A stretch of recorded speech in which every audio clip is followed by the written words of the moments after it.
blue seas, clear skies, and boundless possibilities.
Hail to you, sire. How might we serve you?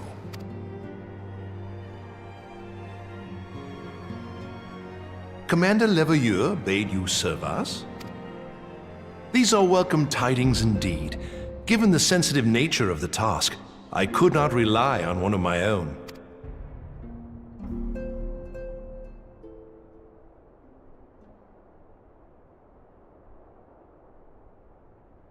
That which I'm about to tell you, I tell you in the strictest confidence.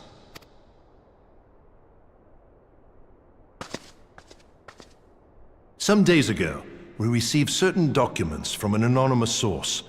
They notified us of the presence of a Garlean agent within the ranks of one of the grand companies. Following some discreet inquiries, we identified a suspect among the Immortal Flames, whom we detained for questioning. Alas, the man was not our agent. He was but one of many men in the agent's employ. We pressed the traitor for a name, but he had none to give. He claims never to have met his master, whom he knows only as the Ivy. He was, however, certain that this Ivy had coiled itself around every part of the Immortal Flames. It would seem our quarry joined the company some time ago and gradually recruited others to his cause.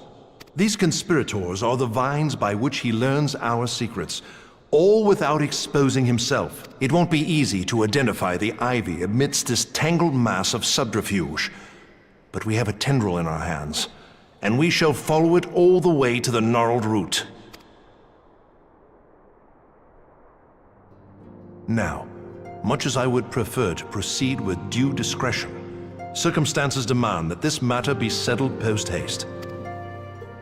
Garlemald's War of Succession nears its end, and it is feared that the Empire will soon resume its march on Eorzea. When it does, we can ill afford to have traitors in our midst. The Ivy must be rooted out now. We must begin by apprising General Roban of our findings. I would ask that you accompany me to the Hall of Flames and remain on hand to see that things go smoothly.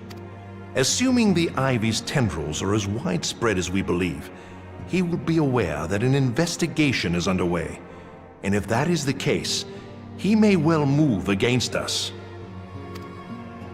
We must be prepared for anything while taking care not to betray our purposes by seeming prepared. A simple enough task for a one-woman army like...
Well, well.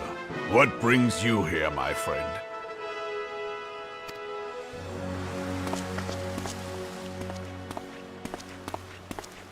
She is here at my behest. Greetings, Roban. It has been a while. Hilbert, you old scoundrel. When they told me you'd be visiting, I scarce believed my ears.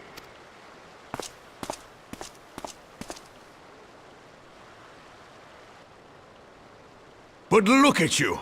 The honored captain of the Crystal Bloody Braves. Who'd have imagined, eh? Not many, but fewer still would have imagined your destiny lay in politics, old friend. Aye. We've both come far, have we not?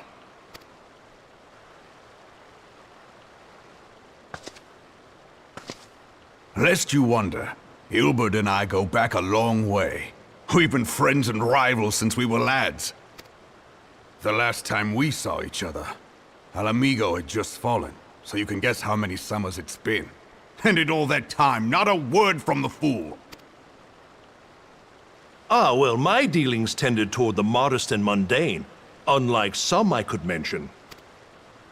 As I hear it, no sooner did you reach Thanalan than the brass blades clapped you in irons and dragged you off to die on the blood sands.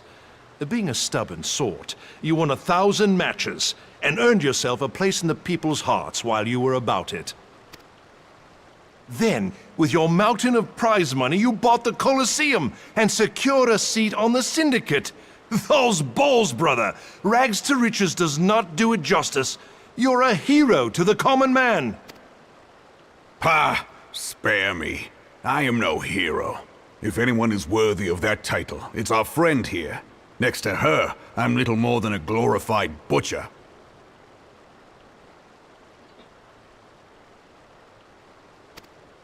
But you, Hilbert, you sell yourself short. By all accounts, you are an adventurer of some standing. I like to think that I did my part for the greater good. But if you're no hero, then I'm no adventurer, not in this company. Anyway.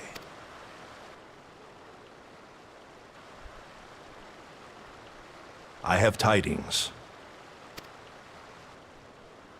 So there has been progress. I've let it be known that this meeting is a reunion between old friends. None will give your visit a second thought. To convene elsewhere would only attract attention. Let us speak here, in plain view of all.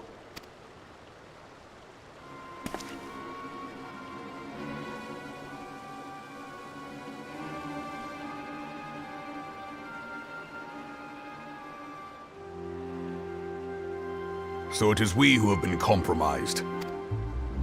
Teleji Adeleji's machinations have shaken Ul'dah to her foundations. In such uncertain times, a man's loyalty may be bought for a fistful of gil. But if this snake has truly been in our midst for as long as you say, we must needs consider a far graver possibility. Conspiracy. Could it be that the Monetarists have been in league with the Empire from the first? Very well. I will have my most trusted men investigate the matter. Continue your inquiries in the meantime. It does me well to see you again, old friend. When next we meet, let it be over a flagon of ale. I look forward to it. Let us reminisce of bygone days, and drink to the future of our homeland.